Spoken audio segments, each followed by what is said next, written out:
आणि त्यानंतर बातमी आहे जालन्यातून। गेल्या अनेक दिवसांपासून खरं तर सुरू असलेला जालन्याचा तिढा आता सुटण्याची चिन्ह आहेत। शिवसेना नेते अर्जुन खोतकरांनी आपली बंडाची तलवार मॅन केल्याचं कळतंय।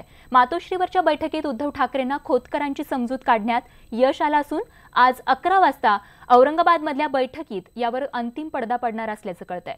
औरंगाबादमध्ये मुख्यमंत्री देवेंद्र फडणवीस, उद्धव ठाकरे, रावसाहेब दानवे आणि स्वतः अर्जुन खोतकर हजर असतील आणि या बैठकीनंतरच दिलजमाईची अधिकृत घोषणा करण्यात येईल असं कळतंय।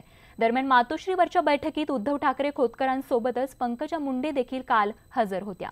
त्यामुळे आज नेमकं औरंगाबादमध्ये काय घडतं हे पाहणं महत्त्वाचं ठरणार आहे। समाधान तर सीट भेटल्याशिवाय समाधान कसं होईल? मी निश्चितपणे जागेवर आग्रही आहे। मी माननीय उद्धव साहेबांसमोर वारंवार ही जागा शिवसेनेची कशी निवडून येते हे संपूर्ण सांगण्याचा प्रयत्न केलेला आहे आणि माननीय उद्धव साहेबांनी उद्याचा मुख्यमंत्री महोदयासोबत त्याचं बोलणं झालेलं आहे। मुख्यमंत्री महोदय आणि उद्धव साहेब उद्या निर्णय घोषित करतील। माननीय उद्धव साहेब जो निर्णय घेतील माझ्या बाबतीतचा तो निर्णय मला मान्य आहे। आपल्याच मराठवाड्यामध्ये आपल्या मातीमध्ये त्यांनी या बाबीचा निर्णय करावा अशा प्रकारची विनंती त्यांना केली मी। उद्या तेही इथं आहेत, मुख्यमंत्री महोदय आहेत, इथंच निर्णय राममध्ये होईल सकाळी। मला असं वाटतं की निश्चितपणे मी आशावादी आहे।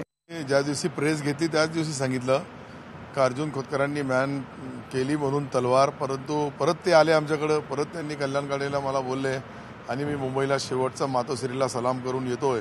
पण त्या सलाममध्ये ते गुलाम होऊन आले तर त्याला मी काय करू शकत नाही। शेवटी ज्याचा तो प्रश्न आहे।